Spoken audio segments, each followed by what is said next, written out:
সোফায় বসে কফি খাচ্ছি আর টিভি দেখতেছিলাম। হঠাৎ ভাবি হাসপাতাল থেকে বাসায় আসলো। আসলে ভাবি একজন ডাক্তার। আমি ভাবির দিকে তাকিয়ে আবার চোখ নামিয়ে ফেললাম, কারণ ভাবির পেটের উপর কাপড় ছিল না। আমি প্রায় সময় দেখি ভাবি আমার সামনে দিয়ে এভাবে হাঁটে। তাকে কিছু বলতে পারি না, কারণ তিনি আমার থেকে বড়। আমার দিকে তাকিয়ে একটা মুচকি হাসি দিয়ে রুমে চলে গেল। এবার পরিচয় দেই, আমি স্বাধীন। কিছুদিন আগে পড়ালেখা শেষ করেছি। আমাদের নিজের ব্যবসা আছে। বাবা অফিস দেখাশোনা করে, আমি আম্মু বাসায় থাকি। আরও কিছুদিন পর অফিস দেখাশোনা করব। আমার বড় ভাই বিয়ে করছে, কিন্তু সে এখন বেঁচে নেই। আমার বড় ভাই একটা রোড দুর্ঘটনায় মারা যায় আজ 1 বছর হলো।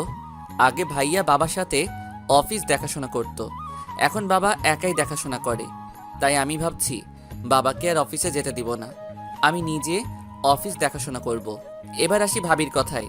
ভাইয়া মারা যাওয়ার পর ভাবির মা বাবা তাকে নিয়ে যেতে চেয়েছে, কিন্তু ভাবি আমাদেরকে ছেড়ে যাবে না। ভাবি ঢাকার বড় একটা হাসপাতালের ডাক্তার। রাতে সবাই মিলে খাবার খেতে লাগলাম, তখন আব্বু বলল, তা আব্বু কবে থেকে অফিস দেখাশোনা করবে? আব্বু, আম্মু ঠিক বলেছে। আমি আরও কিছুদিন পর অফিস দেখাশোনা করব, তারপর তোমাকে ছুটি দিয়ে দিব। ঠিক আছে, তোর যা ভালো মনে হয়। ভাবি, তুমি আমার রুমে কিছু বলবে নাকি? আসলে তোমার সাথে আমার কিছু কথা আছে। কি কথা ভাবি? তুমি কালকে একটু হাসপাতালে যেতে পারবে? কেন ভাবি? আসলে রাস্তা দিয়ে যাওয়ার সময় রাস্তার বখাটে ছেলেগুলো আমাকে দেখে বাজে কথা বলে। তুমি তো গাড়ি নিয়ে হাসপাতালে যাও, তাহলে ওরা তোমাকে খারাপ কথা বলবে কিভাবে? তারা আমার গাড়ি দাঁড় করিয়ে কথাগুলো বলে। তুমি কিছু বলতে পারো না? আমি কি বলবো? তারা রাস্তার বখাটে ছেলে, যদি কিছু করে বসে আমার, তাই কিছু বলতে পারি না। ঠিক আছে, কালকে তোমাকে নিয়ে আমি হাসপাতালে যাব। ওকে, তাহলে তুমি ঘুমিয়ে পড়ো, আমি রুমে গেলাম। ভাবি চলে যাওয়ার পর আমি ঘুমিয়ে গেলাম। ও, আপনাদের তো ভাবির নামটা বলতে ভুলে গেছি। ভাবির নাম নাদিয়া।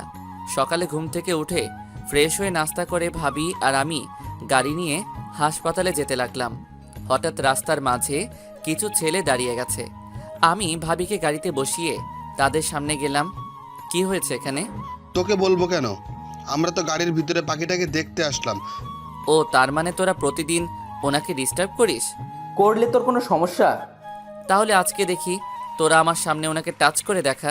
টাচ করলে তুই কি করবি? আগে করে দেখ, তারপর আমি কি করি তোরা সবাই দেখবি। ওই জীবন গাড়ির ভিতর থেকে পাখিটাকে বের করে নিয়ে আইতো, দেখি ও আমাদের কি করতে পারে।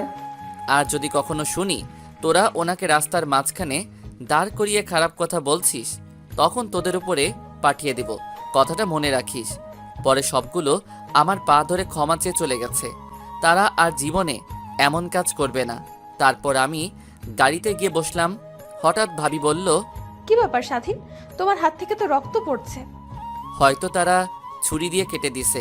তোমাকে কে বলেছে তাদের সাথে মারামারি করতে? তোমাকে ছাড়া আমি কি নিয়ে বাঁচবো? আমাকে ছাড়া কি নিয়ে বাঁচবেন মানে?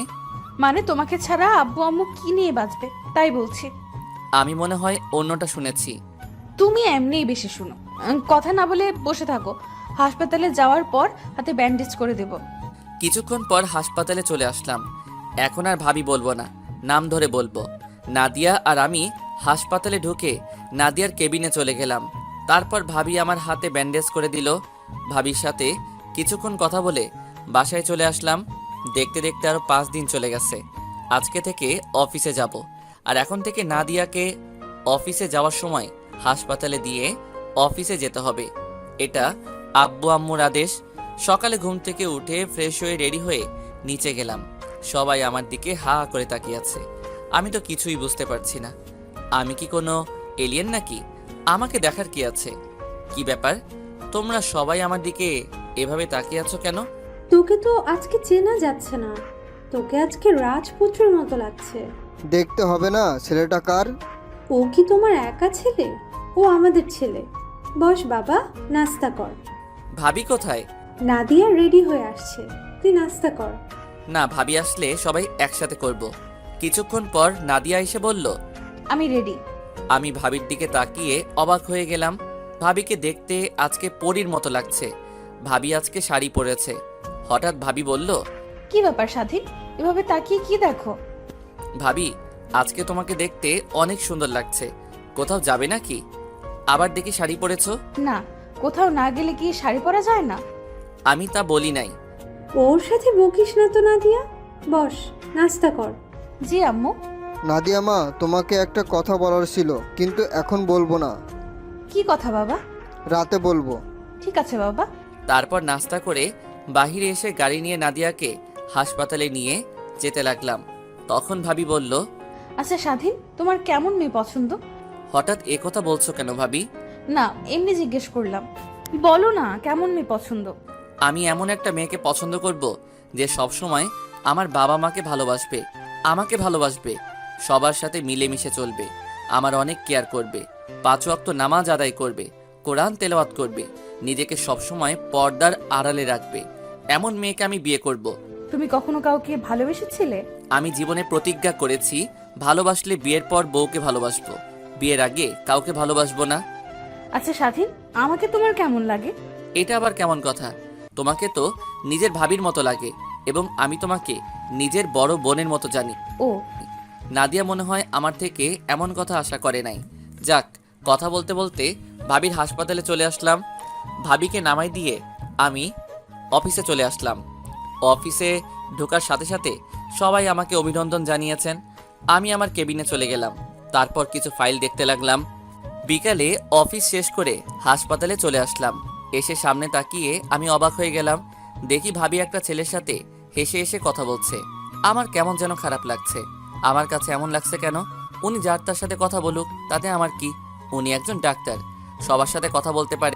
আমার গাড়ি দেখে ভাবি ছেলেটাকে বিদায় দিয়ে গাড়িতে এসে বসলো। তারপর ভাবিকে নিয়ে বাসায় যেতে লাগলাম। আজকে প্রথম দিন অফিস কেমন লাগছে? ভালোই, সবাই আমাকে কি সুন্দর করে আপন করে নিছে। ও, আচ্ছা ভাবি, ছেলেটা কে ছিল? তুমি কোন ছেলের কথা বলছো? হাসপাতালের সামনে দাঁড়িয়ে কথা বলছিলে। ও, তুমি ওই ছেলের কথা বলছো? ওর মা অসুস্থ, আজকে তার মায়ের অপারেশন আমি করেছি। তখন সে ছেলেটা বলল তার মা বাঁচবে কিনা, যত টাকা লাগে সে দেবে তার মাকে বাঁচিয়ে তোলার জন্য। ও, তুমি কি বলছো? আমি বলছি মরা বাঁচা আল্লাহর হাতে, আমরা মাত্র উসিল্লা। আল্লাহর কাছে দোয়া ও প্রার্থনা করেন, দেখবেন আল্লাহ আপনার মাকে সুস্থ করে দেবেন। ও, কথা বলতে বলতে বাসায় চলে আসলাম। বাসার ভিতরে ঢুকে আমার রুমে চলে আসলাম। রাতে সবার সাথে খাবার খেয়ে রুমে চলে আসলাম। তারপর কিছুক্ষণ মোবাইল টিপে ঘুমিয়ে পড়লাম। এবার আপনাদের বলি, ভাইয়া বিয়ে করার পরের দিন মার্কেট থেকে আসার সময় গাড়ি দুর্ঘটনায় মারা যায়। আগে ভাইয়ার সাথে ভাবির প্রেম ছিল, আর আমি তেমন ভাবির সাথে কথা বলতাম না, কারণ মেয়েদের সাথে কথা বলতে আমার লজ্জা করে, তাই ভাবির সাথে তেমন কথা বলি নাই। ভাইয়া মারা যাওয়ার পর ভাবির সাথে আস্তে আস্তে কথা বলতে থাকি। নাদিয়ার বয়স বেশি না, আমার থেকে 1 বছরের বড়। নাদিয়ারা অনেক টাকা পয়সার মালিক, আমাদের থেকে তাদের 1 গুণ বেশি আছে। নাদিয়ার আম্মু আব্বু মাঝে মাঝে আমাদের বাসায় এসে দেখে যায়। তাদের এত কিছু থাকার পরেও আমাদের সাথে থাকে। মনেতে আকাশ হয়ে রয়েছে ছড়িয়ে, বলো না কোথায় রাখি তোমায় লুকিয়ে। থাকি যে বিভোর হয়ে শয়নে স্বপনে, যেও না হৃদয় থেকে দূরে হারিয়ে। আমি যে ভালোবাসি শুধুই তোমাকে। খুব নিশীতে কষ্ট হলে মাথা রেখো চাঁদের কোলে, তবুও যদি কষ্ট থাকে চোখ রেখো আমার চোখে। কষ্ট রেখো না বুকের মাঝে, পাঠিয়ে দিও আমার কাছে। সকালে ঘুমিয়েছিলাম, হঠাৎ ভাবি ডাকতে লাগলো। আসলে ভাবি প্রায় সময় আমাকে সকালে ঘুম থেকে ডেকে ওঠায়। আম্মু তেমন আমাকে উঠায় না। সাথে ওঠো। আর একটু ঘুমাই ভাবি। কয়টা বাজে খেয়াল আছে তোমার? কয়টা বাজে ভাবি? 9টা বাজে। আর তোমার সাথে আব্বু কি কথা বলবে, তাড়াতাড়ি উঠে ফ্রেশ হয়ে নাও। কি কথা বলবে ভাবি? আমি বলতে পারবো না, তুমি গিয়ে দেখো কি বলে। ঠিক আছে, আমি ফ্রেশ হয়ে আসছি বলে বিছানা থেকে নেমে ওয়াশরুমে চলে গেলাম। ভাবি আমার রুম গোছাতে লাগলো। আমি ফ্রেশ হয়ে বাহিরে এসে দেখি ভাবি রুম ঝাড়ু দিচ্ছে, আর ভাবি পুরো পেট দেখা যাচ্ছে, পুরো সাদা ধবধবে দেহটা। আমি চোখ সরিয়ে নিলাম। আমি বুঝি না ভাবি আমার সামনে এভাবে থাকে কেন। আমি কোনো কথা না বলে রেডি হয়ে নিচে চলে গেলাম। নিচে এসে দেখি আব্বু সোফায় বসে কফি খাচ্ছে আর পেপার পড়ছে। গুড মর্নিং আব্বু। Good morning my dear son. ভাবি বলল, তুমি নাকি আমার কি কথা বলবে? আগে নাস্তাটা করে নাও। ঠিক আছে আব্বু। আমি টেবিলে বসে নাস্তা করে নিলাম। নাস্তা করে আব্বুর পাশে গিয়ে বসলাম। এবার বলো আব্বু, কি কথা বলবে? আমি যে কথা বলবো তুমি কিন্তু না করতে পারবে না। কি কথা আব্বু? তোকে না জানিয়ে আমরা তোর বিয়ে ঠিক করে ফেলেছি। কি বলছো আব্বু? তা মেয়েটাকে কোথায় থাকে? কি করে? মেয়েটাকে তুই চিনিস? কে সে? নাম কি তার? মেয়েটা আর কেউ নয়, নাদিয়া। কি বলছো আব্বু? তুমি কি পাগল হয়ে গেলে? উনি আমার ভাবি হয়। তুমি এটা কেমন করে বললে? তোর আব্বু ঠিকই বলেছে, তুই বাবা না করিস না। মেয়েটা আর কত এভাবে দিন কাটাবে? জীবন মারা গেছে, আজ 1 বছর হয়েছে। মেয়েটার তো একটা ভবিষ্যৎ আছে। আমরা নাদিয়ার বাবা মার সাথে কথা বলেছি, তাদের কোনো অমত নেই। এটা কেমন করে হয়? বাহিরের মানুষ কি বলবে? আর উনি আমার থেকে বড়। আমি এই বিয়ে করতে পারবো না। ভাবি যদি শুনে তাহলে উনি খারাপ ভাববে। নাদিয়ার সাথে গতকাল কথা বলেছি, ও রাজি আছে। এখন তুই রাজি থাকলেই কাজী ডেকে তোদের বিয়ে পড়িয়ে দিব। কিন্তু আর কোনো কিন্তু নয়, আমরা কোনো অনুষ্ঠান করব না। শুধু তোর বাবা, আমি আর নাদিয়ার বাবা মা থাকবে, আর বিয়েটা আমাদের বাসায় হবে। তোমাদের যা খুশি করো, আমি অফিসে গেলাম বলে বাসা থেকে বেরিয়ে গাড়ি নিয়ে অফিসে চলে আসলাম। অফিসে বসে ভাবতে লাগলাম, আব্বু আম্মু এটা কিভাবে করলো? ওনাকে এতদিন ভাবি বলে এসেছি, এখন তাকে বিয়ে করতে হবে? আমার একটা জিনিস মাথায় আসছে না, ভাবি কেমন করে রাজি হলো? মাথায় কিছু ঢুকছে না। যা হবার হবে। বিকেলে অফিসের কাজ শেষ করে বাইরে এসে গাড়ি নিয়ে বাসায় চলে আসলাম। কলিং বেল চাপ দেওয়ার পর ভাবি এসে দরজা খুলে দিল। আমাকে দেখে মাথা নিচু করে ফেলছে। আমি কোনো কথা না বলে রুমে চলে আসলাম। রুমে এসে ফ্রেশ হয়ে একটা শার্ট গায়ে দিয়ে বাইরে চলে আসলাম। পার্কে কিছুক্ষণ ঘুরে বাসায় চলে আসলাম। দরজার সামনে দাঁড়িয়ে কলিং বেলে চাপ দিলাম। এবার আম্মু এসে দরজা খুলে দিল। কি রে, এতক্ষণ কোথায় ছিলি? তোর জন্য সবাই অপেক্ষা করে বসে আছে। আমার জন্য অপেক্ষা করছে মানে? তোর আর নাদিয়ার বিয়ে আজকে রাতে হবে। তোর রুমে শেরওয়ানি রাখা আছে, ওটা পরে তাড়াতাড়ি নিচে আয়। কাজী অনেকক্ষণ ধরে বসে আছে। আজকে বিয়ে মানে? তোমরা বলছো ভাবির আব্বু আম্মুর সাথে কথা বলে কাজী ডেকে বিয়ে দিবে? নাদিয়ার আব্বু আম্মু তারাও চলে এসেছে, তুই তাড়াতাড়ি রেডি হয়ে নিচে আয়। কি আর করার, ভদ্র ছেলের মতো রুমে এসে ফ্রেশ হয়ে রেডি হয়ে নিচে চলে আসলাম। দেখি নাদিয়া সোফায় বউ সেজে বসে আছে আর মাথা নিচু করে আছে। আম্মু হাতের ইশারায় বলল নাদিয়ার পাশে বসার জন্য, আর দাঁড়িয়ে না থেকে নাদিয়ার পাশে গিয়ে বসলাম। তারপর কাজী বিয়ে পড়ানো শুরু করলো। অবাক করার বিষয় হলো, নাদিয়াকে কবুল বলতে বললে সাথে সাথে কবুল বলে ফেললো। তারপর আমাকে বলল কবুল বলার জন্য। আমি কিছুক্ষণ চুপ করে বসে আছি। আব্বু আম্মু আমাকে বারবার বলছে কবুল বলার জন্য। তাদের জোড়াজুড়িতে কবুল বলে ফেললাম। রাতে খাবার খেয়ে নাদিয়ার আব্বু আম্মু, আরে এখন তো আমার শ্বশুর শাশুড়ি হবে, তারা চলে গেছে। আমি ছাদের উপর চলে গেলাম আর ভাবতে লাগলাম, লাস্ট পর্যন্ত নিজের ভাবিকে বিয়ে করলাম। আপনারা হয়তো বলবেন আমি কেন বিয়ে করলাম। আসলে আমি আজ পর্যন্ত বাবা মার কথার অবাধ্য হই নাই, তাই তাদের কথা ফেলতে পারি নাই। তারা কথা দিয়ে ফেলছে। আমি চাই না আমার বাবা মা অসম্মানী হোক, তাই বিয়েটা করে ফেললাম। কিছুক্ষণ পর আম্মু এসে ডেকে নিয়ে গেল, তারপর আমার রুমে ঢুকিয়ে দিল। আমাকে রুমে ঢুকতে দেখে নাদিয়া খাট থেকে নেমে আমাকে সালাম করতে আসলে আমি সরে যাই। ভাবি, তুমি এটা কি করছো? তুমি ভাবি কাকে বলছো? এখন তুমি আমার স্বামী, আর বাসর রাতে স্ত্রী স্বামীর পা ধরে সালাম করা এটা নিয়ম। তুমি কিভাবে বিয়েতে রাজি হলে? আমি না তোমার ভাইয়ের মতো? তাহলে তুমি আমাকে বিয়ে করলে কেন? রাস্তায়, হাসপাতালে মানুষে অনেক কথা বলে আমাকে, তাদের কথা শুনে মাথা নিচু করে হাঁটি। তারা বলে আমার তো স্বামী নাই, তাই তাদের সাথে রাত কাটাতে। রাস্তার বখাটে ছেলেরা নানান ভাষায় কথা বলে, তাই বাবা মার কথায় না করতে পারি নাই। ঠিক আছে, তুমি ঘুমিয়ে পড়ো, আমি সোফায় গিয়ে ঘুমিয়ে পড়ি। তুমি সোফায় কেন ঘুমাবে? তুমি আমার সাথে ঘুমাবে। তুমি আমার ভাবি, তোমার সাথে আমি কি করে ঘুমাই বলো? এখন আমি তোমার স্ত্রী, সো এখন থেকে আমার নাম ধরে ডাকবে। চলো, তুমি আমার সাথে ঘুমাবে। আজকে না আমাদের বাসর রাত। তুমি বিছানায় শুয়ে পড়ো, আমি কেমন আনইজি ফিল করতেছি। হঠাৎ নাদিয়া এমন কথা বলল। আমি তো অবাক হয়ে গেলাম। তুমি কি আমার সাথে ঘুমাবে, নাকি এখন আব্বু আম্মুকে ডাক দিব? ভাবি, তুমি আমার সাথে এভাবে কথা বলছো কেন? আর একবার ভাবি বলে ডাকলে মাথা ফাটিয়ে দিব। তাড়াতাড়ি বিছানায় এসো। আমি আর কোনো কথা না বলে বিছানার একপাশে শুয়ে পড়লাম। নাদিয়ার কথা হঠাৎ এমন হলো কেন? আজ 1 বছর তো এরকম দেখি নাই। নাদিয়া লাইট অফ করে এসে আমার পাশে শুয়ে পড়ল, তারপর আমাকে পিছন থেকে জড়িয়ে ধরলো। জীবনে এই প্রথম কোনো মেয়ে আমাকে জড়িয়ে ধরলো, তাও আবার নিজের ভাবি। থুক্কু, এখন তো বউ। আমার কাছে কেমন যেন লাগছে, প্লিজ আমাকে ছেড়ে দিন। আমার কাছে কেমন যেন লাগছে। তোমাকে ছাড়ার জন্য তো ধরি নাই, তুমি এখন আমাকে আদর করো। আমি পারবো না। বেশি কথা বলে আব্বু আম্মুকে ডাক দেব। কথায় কথায় আব্বু আম্মুকে ডাক দেওয়ার কথা বলো কেন? আসলে আপনার কি হয়েছে? আপনি তো আগে এমন ছিলেন না। সেটা তোমার না জানলেও চলবে। তোমাকে বলছি না আদর করতে আমাকে। আজকে না করলে হয় না? বুঝেছি, যা করার আমাকেই করতে হবে। বলে আমার ঠোঁটের সাথে ঠোঁট লাগিয়ে দিল। আমার ঠোঁট দুটো পাগলের মতো চুষতে লাগলো। যেভাবে চুষতে লাগলো মনে হয় আমার ঠোঁট দুটো চকলেটের মতো মিষ্টি। কিস করতে করতে আমার শরীরের জামা কাপড় খুলতে লাগলো। হায় আল্লাহ, এখন তো আমি মেয়েদের কাছে পুরুষ নির্যাতন হতে আসি। তোমরা কেউ আমাকে ভাবি থুক্কু নাদিয়ার হাত থেকে বাঁচাও। নাদিয়ার এমন কাহিনী দেখে নিজেকে আর কন্ট্রোল করতে পারি নাই। আমিও নাদিয়ার সাথে সাড়া দিতে লাগলাম। আমি নাদিয়ার পুরো শরীরে কিস করতে লাগলাম। নাদিয়া আমাকে শক্ত করে জড়িয়ে ধরে আছে। তারপর বাকিটা আর জানতে হবে না, ইতিহাস হয়ে রয়ে গেল। সকালে ঘুম থেকে উঠে দেখি নাদিয়ার শরীরে কোনো কাপড় নেই, তার বুকের উপর একটা তিল আছে। ওটা আমাকে কাছে টানছে। আমি নাদিয়ার বুকের উপর কিস করতে লাগলাম। নাদিয়া আমাকে শক্ত করে জড়িয়ে ধরল। সকালবেলা আরেকবার হয়ে গেছে। তারপর দুজনে একসাথে ওয়াশরুমে ঢুকে ফ্রেশ হয়ে নিচে চলে গেলাম। দুজনে দুইটা চেয়ার টেনে বসলাম। আম্মু আমাদের নাস্তা দিল। দুজনে খেয়ে রুমে চলে আসলাম। এভাবে চলতে লাগলো আমাদের দুষ্টু মিষ্টি ভালোবাসা। আমি এখন অফিস দেখাশোনা করি আর নাদিয়া বাসায় আব্বু আম্মুর সেবা যত্ন করে। দুজনে একসাথে গোসল করে নিচে চলে আসলাম। আব্বু আম্মু টেবিলে আমাদের জন্য অপেক্ষা করতে লাগলো। দুজনে দুইটা চেয়ার টেনে বসলাম। নাদিয়া, মা স্বাধীনকে নাস্তা দাও। দিচ্ছি আম্মু। নাদিয়া আমাকে নাস্তা দিল। তারপর নাস্তা খেয়ে রুমে চলে আসলাম। নাদিয়া আমার পিছন দিয়ে রুমে ঢুকলো।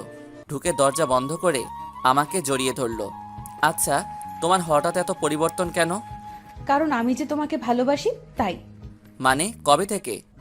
তোমার মনে আছে একদিন একটা বাচ্চা গাড়ির সাথে ধাক্কা খেয়ে পড়ে গেছে আর তুমি বাচ্চাটাকে নিয়ে হাসপাতালে ভর্তি করিয়ে দিলে?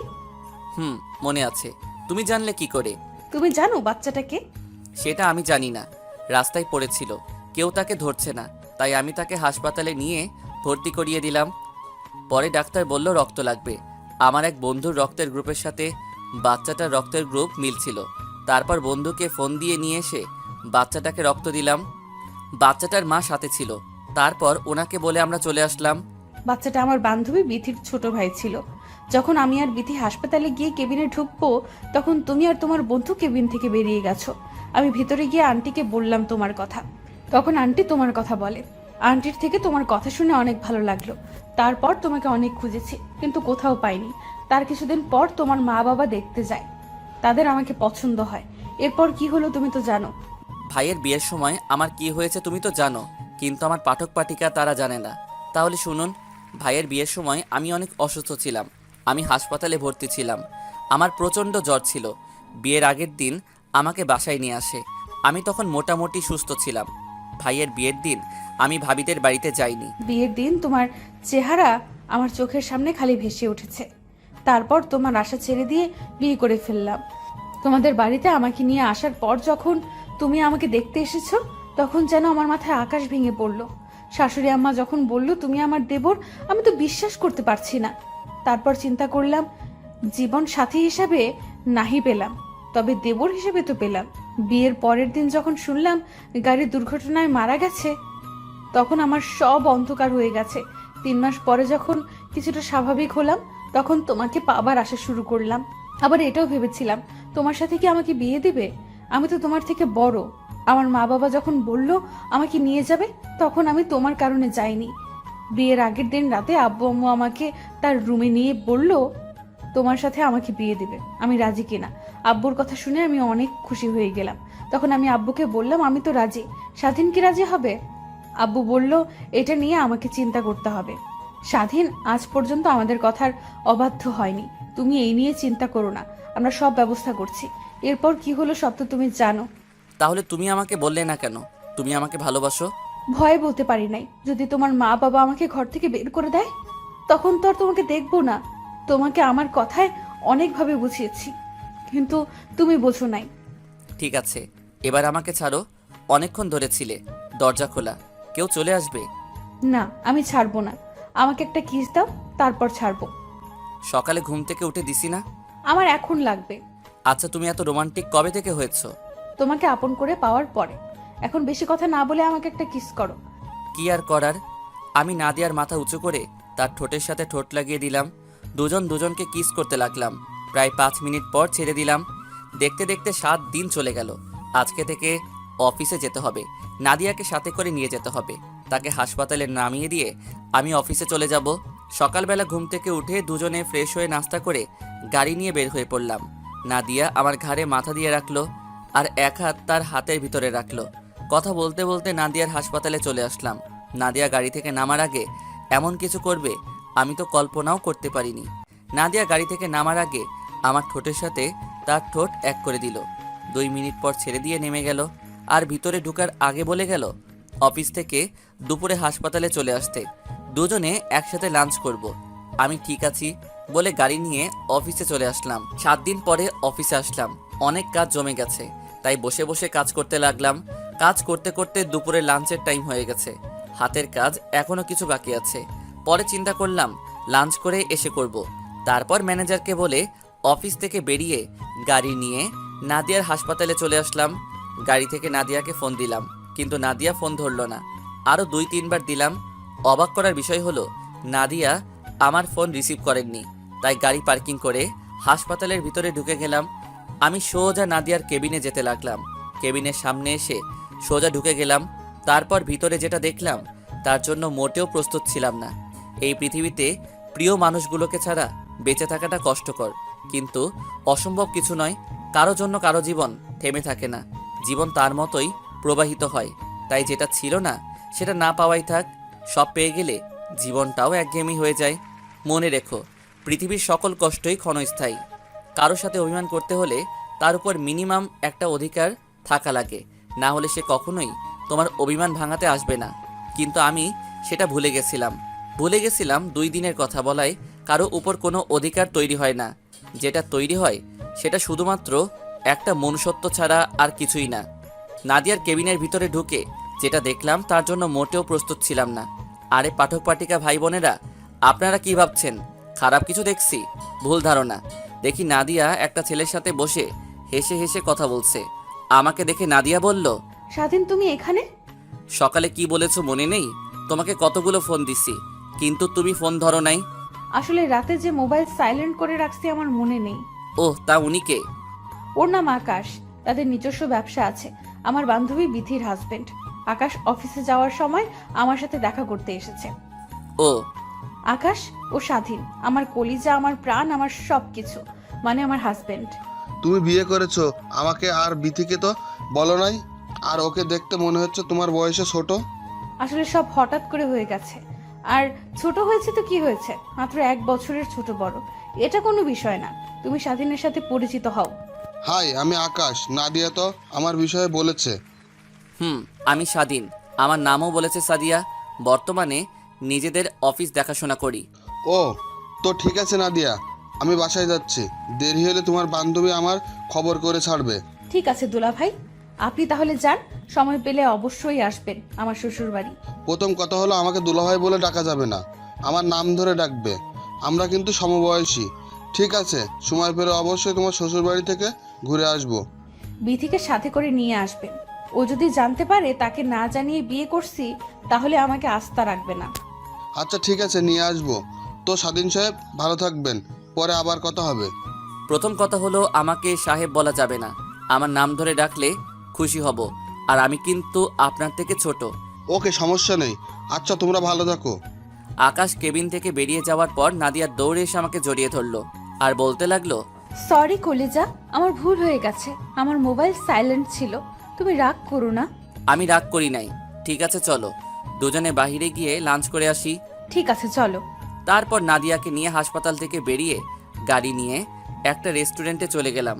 তারপর দুজনে খাবার খেয়ে রেস্টুরেন্ট থেকে বেরিয়ে গাড়ি নিয়ে নাদিয়াকে হাসপাতালে দিয়ে আমি অফিসে চলে আসলাম। এভাবে দেখতে দেখতে আরও 2 মাস চলে গেছে। আমাদের ভালোবাসা আগের মতোই আছে, কেউ কাউকে ছাড়া থাকতে পারি না। এখন নাদিয়া নিজে গাড়ি চালিয়ে হাসপাতালে যাওয়া আসা করে। আমি অফিসের কাজে নানান জায়গায় যেতে হয়, কিন্তু নাদিয়াকে গাড়ি দেওয়ার পর একটু দেরি করে বাসায় আসে। আমরা কিছু বললে হাসপাতালে প্রচুর রোগী, তাই আসতে লেট হয়। আপনারা আবার ভাইবেন না, আমাদের ভালোবাসা কমে গেছে। ভালোবাসা আগের মতোই আছে। বেশি রাত করে আসলেও তার রোমান্টিকতা একটু কমে নাই। সকালে ঘুম থেকে উঠে দেখি নাদিয়া আমাকে জড়িয়ে ধরে আছে। তার চেহারার দিকে তাকালে আমি সবকিছু ভুলে যাই। কেমন একটা মায়া আছে নাদিয়ার চেহারায়। আমি নাদিয়ার কপালে একটা দিয়ে উঠতেই নাদিয়া আমাকে টান দিয়ে খাটে ফেলে ঠোঁটের সাথে ঠোঁট এক করে দিল। তার মানে এতক্ষণ নাদিয়া জেগেছিল। প্রায় 5 মিনিট পর ছেড়ে দিয়ে দুজনে হাঁপাতে লাগলাম। এটা কি হলো? কেন, তোমার কাছে ভালো লাগে না? এমন একটা সুন্দরী বউয়ের কিস পেলে কার না ভালো লাগে? ও তাই, তাহলে এখন আরেকবার দিব। এখন না, অফিসে যেতে হবে। আজকে অফিসে কিছু লোক নিব, তাই তাড়াতাড়ি যেতে হবে।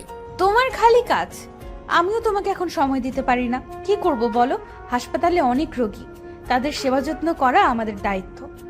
আমি কি তোমাকে কিছু বলেছি? আমি চাই তুমি সব সময় মানুষের সেবা যত্ন করে যাও।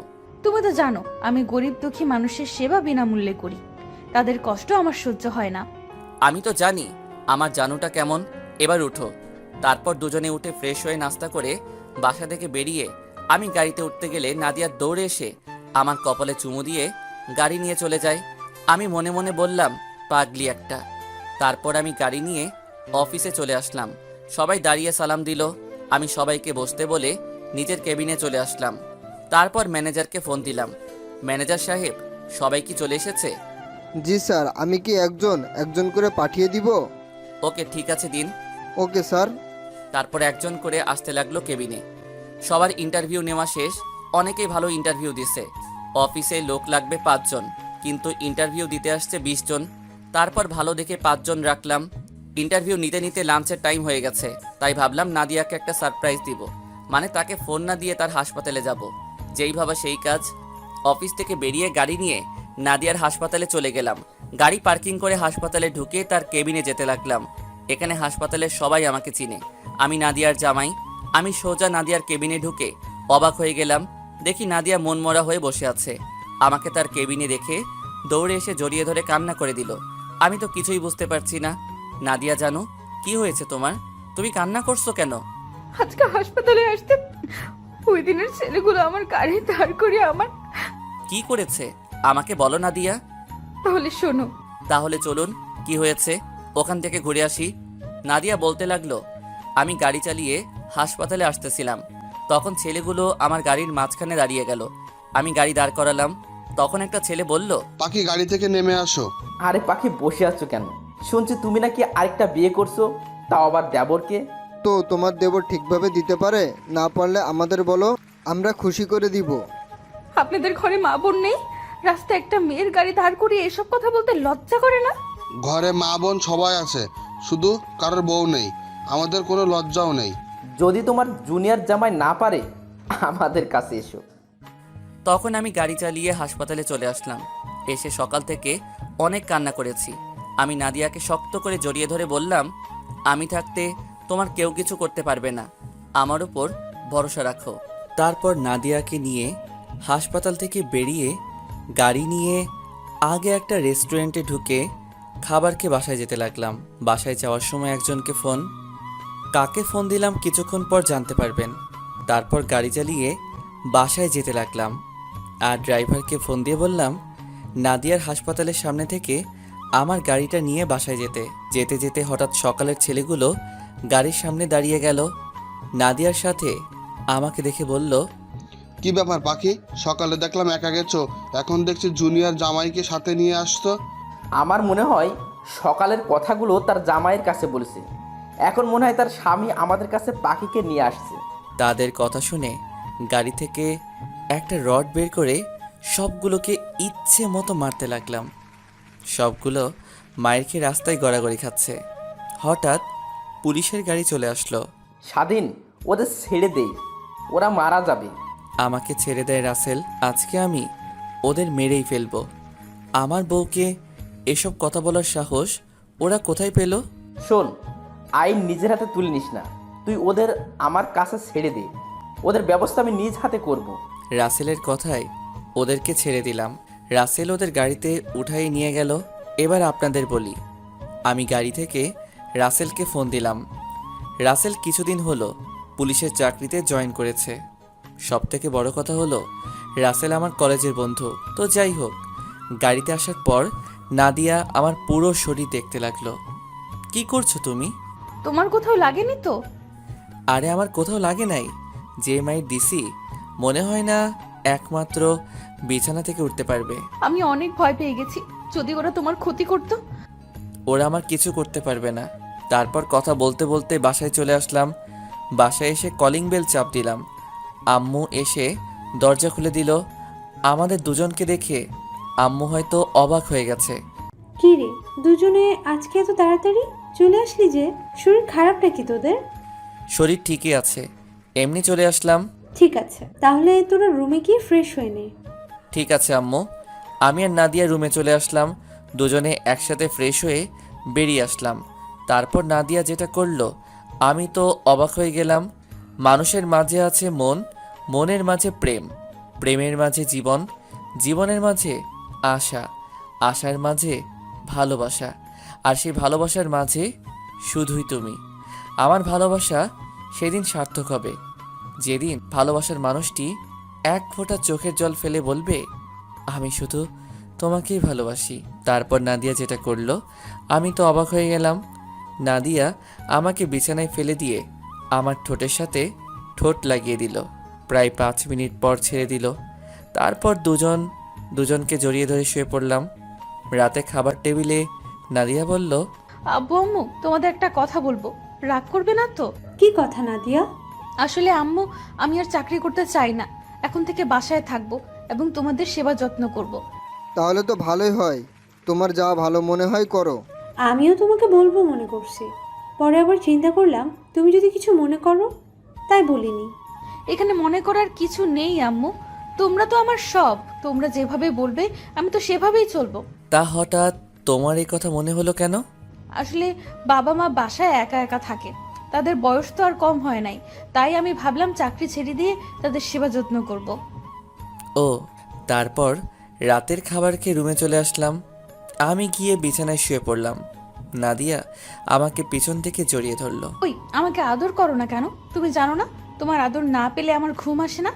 তোমাকে আদর করব না তো কাকে করব জানো? যদি আদর করবে তাহলে ওই দিকে ফিরে শুয়ে আছো কেন? আচ্ছা বাবা, সরি। আসো, তোমাকে এবার আদর করি। আমি না তোমার মতো কিউট একটা ছেলে চাই। না, তোমার মতো সুন্দরী একটা মেয়ে চাই আমি। না, ছেলে চাই। না, মেয়ে চাই। ঠিক আছে, আল্লাহ যেটা দিবে তাতেই খুশি। এখন বলো, ছেলে হলে কি নাম রাখবে আর মেয়ে হলে কি নাম রাখবে? ছেলে হলে নাম রাখবো রিমন, আর মেয়ে হলে নাম রাখবো রাইসা। খুব সুন্দর নাম, আমার অনেক পছন্দ হয়েছে। কিন্তু আমার যে অনেক কষ্ট করতে হবে। করতে হলে করবে। তাহলে আসো, মিশন শুরু করে দেই। তোমার লজ্জা করছে না? সব পাঠক পাঠিকারা শুনছে আর দেখতে আসছে। ও মা, তারা দেখলে সমস্যা কোথায়? তারা আমাদের এসব দেখে শিখবে কেমন করে বউকে আদর করতে হয়। তারা না শিখলে তো জীবনে বাবা ডাক শুনতে পাবো না। তোমার মুখে কিছুই আটকায় না। আমি জানি আমার পাঠক পাঠিকারা কাউকে কিছু বলবে না, তারা অনেক ভালো। তাদের দেখে বোঝা যাচ্ছে সবগুলো লুচ্ছা। ওই, তুমি আমার পাঠক পাঠিকাদের লুচ্চা বলছো কেন? লুচ্চা নয় তো কি? এতক্ষণ ধরে আমরা কি কথা বলছি সব কান পেতে শুনতে আছে। ঠিক আছে, তাহলে আমি লাইটটা অফ করে দেই, তাহলে অন্ধকারে কিছু দেখবে না। আমি লাইটটা অফ করে দিয়ে নাদিয়াকে জড়িয়ে ধরে তার পুরো শরীরে কিস করতে লাগলাম। নাদিয়া আমাকে শক্ত করে জড়িয়ে ধরে আছে। আস্তে আস্তে নাদিয়ার পেটের উপর কাপড়টা সরিয়ে কিস করতে লাগলাম। নাদিয়া আমার মাথার চুল খামচে ধরল। তার নাদিয়ার নাভির নিচে আসতে লাগলাম। ও মা, নাদিয়া তো ঠিকই বলেছে, আমার পাঠক পাঠিকারা অনেক লুচ্চা। আমরা বউ জামাই কী করছি সব কিছু দেখছে, অনেক দেখছেন। আর দেখা লাগবে না। আমি এখন সন্তান আনার মিশনে আছি। বিয়ে করে জেনে নেবেন তারপর কি করেছি আমরা। তো দেখতে দেখতে আরও 1 মাস চলে গেল। আমি এখন অফিসের কাজে ব্যস্ত থাকি। নাদিয়া বাসায় আব্বু আম্মুর সেবা যত্ন করে। আমার আর নাদিয়ার ভালোবাসা আগের মতো আছে। একদিন অফিস থেকে দুপুরে বাসায় এসে কলিং বেল চাপ দিলাম। কাজের লোক এসে দরজা খুলে দিল। আমি ভিতরে ঢুকে তো অবাক হয়ে গেলাম। দেখি নাদিয়া রাসেলের সাথে কথা বলছে সোফায় বসে। রাসেল আসবে আমাকে তো বলে নাই। নাদিয়া আমাকে দেখে বলল, কি ব্যাপার, তুমি আজকে দুপুরে চলে আসলে যে? অফিসে তেমন কাজ ছিল না, তাই ভাবলাম বাসায় চলে যাই। এসেছো, ভালো করেছো। দেখো কে এসেছে। কিরে, তুই কখন আসলি? আমাকে তো জানালি না। আসলে আমি জানতাম না যে তুই অফিসে, আমি মনে করছি তুই বাসায়। তাই ভাবলাম তোকে সারপ্রাইজ দেব, কিন্তু বাসায় এসে দেখি ভাবি আর তোর আঙ্কেল আন্টি। আমি তোমাকে ফোন দিতাম, কিন্তু তার আগেই তুমি চলে আসলে। তা কি মনে করে আসলি? তুই তো এখন আগের মতো আমাদের বাসায় আসিস না। আমি কিন্তু এমনি আসি নাই, তোদের দাওয়াত দিতে এসেছি। কিসের দাওয়াত? আগামী শুক্রবার আমার বিয়ে, তোদের সবাইকে কিন্তু যেতে হবে। ঠিক আছে, যাব। তার মেয়েটা কে? মেয়েটা আর কেউ নয়, সাদিয়া। তুই কোন সাদিয়ার কথা বলছিস? তোর মামা তো বোন সাদিয়া? হুম। সাদিয়া তো তোকে পাত্তা দিত না, তাহলে বিয়েতে রাজি হলো কিভাবে? আগে দেয় নাই, কিন্তু এখন সে আমাকে ভালোবাসে। আগে পাত্তা দেয় নাই কারণ সে পড়ালেখা শেষ না করে আমার সাথে প্রেম করতে পারবে না। পুলিশের চাকরি নেওয়ার কিছুদিন পরে সে এসে আমাকে ভালোবাসার কথা বলেছে। যাক, তাহলে তো ভালোই, তোর ভালোবাসার মানুষকে আপন করে পাবি। তো আজকে উঠি, আর অনেক আত্মীয় স্বজন আছে, তাদের গিয়ে দাওয়াত দিতে আসতে হবে। এখন কোথাও যাওয়া হচ্ছে না, লাঞ্চ করে কিছুক্ষণ রেস্ট নিয়ে তারপর বাসায় যাবে। আজকে না ভাবি, অন্য একদিন বউকে সাথে করে নিয়ে এসে খেয়ে যাব। তাহলে ঠিক আছে। তারপর রাসেলকে বিদায় দিয়ে রুমে চলে আসলাম। দেখতে দেখতে রাসেলের বিয়ের দিন চলে এসেছে। আমি রেডি হয়ে সোফায় বসে আছি। নাদিয়ার এখনো সাজা হয় নাই। মেয়েদের সাজতে এত সময় লাগে? হঠাৎ নাদিয়া আমাকে ডাকতে লাগলো। আমি উঠে রুমে গিয়ে দেখি নাদিয়া শাড়ির কুচিটা লাগাতে পারছে না। জান, আমার শাড়ির কুচিটা লাগাতে পারছি না, তুমি এসে লাগিয়ে দাও। আমি তো শাড়ির কুচি লাগাতে পারি না। সমস্যা নেই, আমি তোমাকে দেখিয়ে দিচ্ছি, তুমি এদিকে আসো। আমি নাদিয়ার সামনে গেলাম। নাদিয়ার পেটের উপর কোনো কাপড় নেই, সাদা ধবধবে পেটটা। আমি তার পেটের উপর তাকিয়ে আছি। নাদিয়া আমার দিকে তাকিয়ে দেখে আমি তার পেটের দিকে তাকিয়ে আছি। এখন দেখা লাগবে না, তোমার জিনিস সারা জীবন দেখতে পাবে। আমি আর কোনো কথা না বলে নাদিয়ার কথা মতো শাড়ির কুচিটা পরিয়ে দিতে লাগলাম। যখন কুচিটা পেটের উপর দিয়ে ঢুকিয়ে দিলাম, নাদিয়া চোখ বন্ধ করে আমাকে জড়িয়ে ধরলো। তো যাই হোক, বাসা থেকে বেরিয়ে গাড়ি নিয়ে রাসেলের বাসায় চলে গেলাম। ও, আপনাদের তো বলতে ভুলে গেছি, আজকে রাসেলের গায়ে হলুদ। রাসেলের বাসার সামনে এসে দেখি বাড়িটা অনেক সুন্দর করে সাজিয়েছে। তারপর গাড়ি পার্কিং করে দুজনে ভিতরে গেলাম। বাসার ভিতরে ঢুকে দেখি সব ময়দা সুন্দরী চারপাশে ঘোরাঘুরি করছে। নাদিয়া আমার হাত ধরে আছে। আঙ্কেল আন্টির সাথে কথা বললাম আর নাদিয়াকে পরিচয় করিয়ে দিলাম। আন্টি নাদিয়াকে ভিতরে নিয়ে গেল আর আমাকে বলল রাসেল তার রুমে আছে। আমি আর দাঁড়িয়ে না থেকে রাসেলের রুমে চলে আসলাম।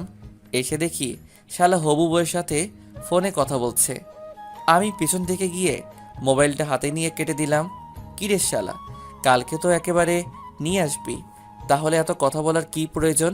আমি ওরে ফোন দিই নাই, ও নিজেই খালি ফোন দেয়। ও, তা তুই কখন আসলি? ভাবি আসে নাই?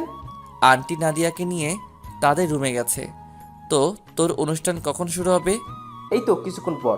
তুই নিচে যা, আমি রেডি হয়ে আসতেছি। আচ্ছা ঠিক আছে। আমি আর কোনো কথা না বলে রাসেলের রুম থেকে বেরিয়ে নিচে চলে আসলাম। নিচে এসে যেটা দেখলাম সেটা দেখে মাথা পুরো গরম হয়ে গেল। নিচে এসে দেখি নাদিয়াকে কিছু ছেলে ডিস্টার্ব করছে।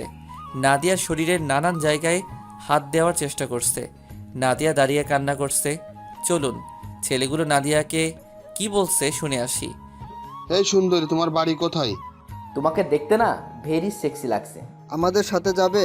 তোমাকে পুষিয়ে দিব। এরকম ছিল তাদের কথাগুলো। আমি পিছন থেকে গিয়ে সবগুলোকে মারতে লাগলাম। বাড়ির সব আত্মীয় স্বজন এক হয়ে গেছে। মারতে মারতে সবগুলোর শরীর থেকে রক্ত বের করে ফেলেছি। এখানে কি হয়েছে? আর স্বাধীন, তুই ওদের মারছিস কেন? ওরা নাদিয়াকে খারাপ কথা বলছে। ঠিক আছে, আমি ব্যাপারটা দেখছি, তুই ভাবিকে নিয়ে ভিতরে যা। আমি আর কোনো কথা না বলে নাদিয়াকে নিয়ে বাসায় চলে আসলাম। নাদিয়া এখনও কান্না করছে। বাসায় এসে কলিং বেল চাপ দিলাম। কাজের লোক এসে দরজা খুলে দিল। আমি আর নাদিয়া নিজের রুমে চলে আসলাম। নাদিয়া কোনো কথা না বলে ওয়াশরুমে চলে গেল। কিছুক্ষণ পর নাদিয়া বের হয়ে আসলো। আমিও ফ্রেশ হয়ে বেরিয়ে এসে দেখি নাদিয়া বালিশের নিচে মাথা দিয়ে কান্না করছে। এই জানো, তুমি কান্না করছো কেন? তাদের যে মাইট দিছি, মনে থাকলে আর কোনো মেয়ের সাথে এরকম খারাপ কথা বলবে না। তুমি আমাকে রেখে কোথায় চলে গেছো? আমি তোমাকে পুরো বাড়ি খুঁজে বের হয়েছি, হঠাৎ ছেলেগুলো আমাকে দেখে। আমি তো রাসেলের সাথে দেখা করতে গেছি আর তোমাকে আন্টি ভিতরে নিয়ে গেছে। তুমি ভিতর থেকে বেরিয়ে আসলে কেন? আমার একা একা রুমে বসে থাকতে ভালো লাগছে না, তাই তোমাকে খুঁজতে বের হয়েছি। আচ্ছা বাবা, এবার কান্না বন্ধ করো। যা হবার তা হয়ে গেছে, এখন আর কান্না করো না। হুম, আমাকে তুমি শক্ত করে জড়িয়ে ধরো। আসো। তারপর নাদিয়াকে শক্ত করে জড়িয়ে ধরলাম, নাদিয়াও আমাকে জড়িয়ে ধরলো। হঠাৎ করেই নাদিয়ার ঠোঁটে ঠোঁট লাগিয়ে দিলাম, দুজনে দুজনকে কিস করতে লাগলাম। তারপর হারিয়ে গেলাম স্বপ্নের পৃথিবীতে। ওই মেয়েরা আর কি দেখবেন, অনেক তো দেখেছেন, আর কিছু দেখা লাগবে না। আপনারা আসলে অনেক লুচু, মানে লুচ্চা। আকের স্বামী স্ত্রীর রোম্যান্স দেখেন, 5 বছর পর। ও বেবি কাম কাম কাম তুমি। হঠাৎ রিমনের মুখে এই গান শুনে আমি তো অবাক হয়ে গেলাম। তার মানে রিমন হিরো আলমের ভক্ত, কিন্তু ও এই গান কোথায় শুনছে? বাবা, তুমি এই গান কোথায় শুনছো? এটা তো তোমার মোবাইলে শুনেছি বেবে। তুমি জানো এই গান শুনে তোমার আম্মু 3 ঘন্টা জ্ঞান হারা ছিল? কেন আব্বু? সেটা তো বাবা বলতে পারবো না। শুনেছি আরো অনেক মানুষের তোমার আম্মুর মতো অবস্থা হয়েছে। কিন্তু আব্বু, আমি তো মোহনাকে এই গান শুনিয়েছি, কিন্তু ওর তো কিছু হয় নাই। ও তো ছোট মানুষ, তাই ওর কিছু হয় নাই। তুমি এসব গান আর শুনো না বাবা, তুমি ঠিক মতো পড়ালেখা করো। ঠিক আছে আব্বু। রিমন চলে গেল। এতক্ষণ হয়তো বুঝতে পেরেছেন রিমন আমার ছেলে, আর মোহনা হলো বিথির মেয়ে। রিমন আর